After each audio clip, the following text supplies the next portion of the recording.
Það sé ekki svekkjandi úrslitin í dag eftir bara tiltölulega góðan fyrri hálfleik og jafnan þar sem að þeir fengu nokkuð góð færi og komast yfir.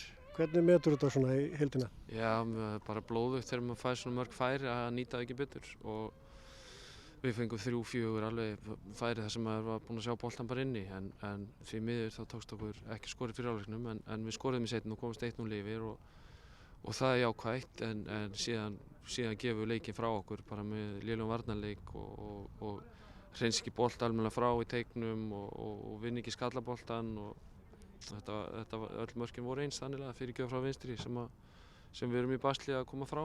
Við lentum í smá áfalli í fyrri hálfleik. Ásgeir Páll tóknar alveg í lok fyrri hálfleiks og þarf að fara út af í hálfleik og það svona riðlaði svolítið varnarleikurinn okkar við það. En menn eiga að geta leyst það samt betur. Já, mikið betur því að varnarleikurinn var bara mjög fínn sko í fyrri hálfleik og bara þetta er bara algjör sofandaháttur virðist vera í bara öllum 3 mörkum.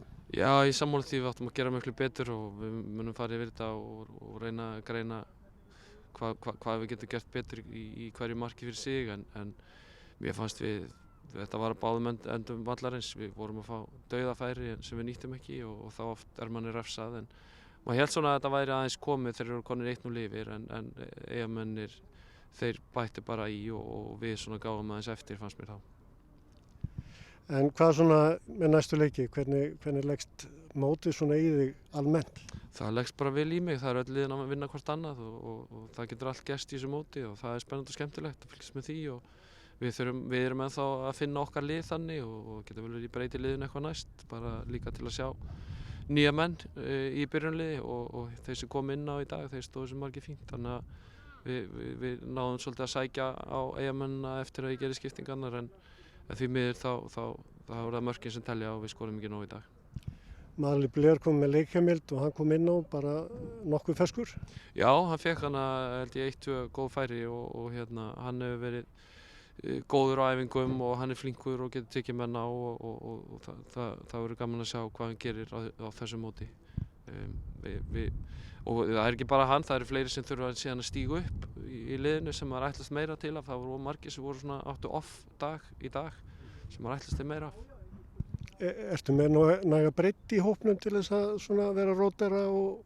Vonandi, menn fá allavega eitthvað tækifæri til að sýna sig og sanna og það er samkeppnisstöður bæði í byrjunarliðinu og vera í hópnum og vonandi endurheimtum við mögulega Frans, veit ekki alveg hvort hann verður klár en það er bara leikmenn sem fá tækifæri næsta leik. Þeir þurfa að sýna að þeir ætli sér að vera í liðinu í sumar.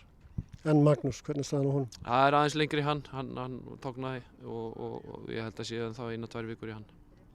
Það var nú margt jákvætt í þessum leik líka þannig að þetta var ekkert alslæmt. Já, maður bara er dálítið svona bölsýn strax eftir leik sko þegar maður hefur tapað þannig að það er ekki alveg besti tími til að gera upp leikinn en mér fannst það var alveg ljósi púntar líka en við eigum að geta gert miklu betur varnarlega í þessum 3 mörkum og allt of mikið að fá þessi 3 mörk á heimavelli.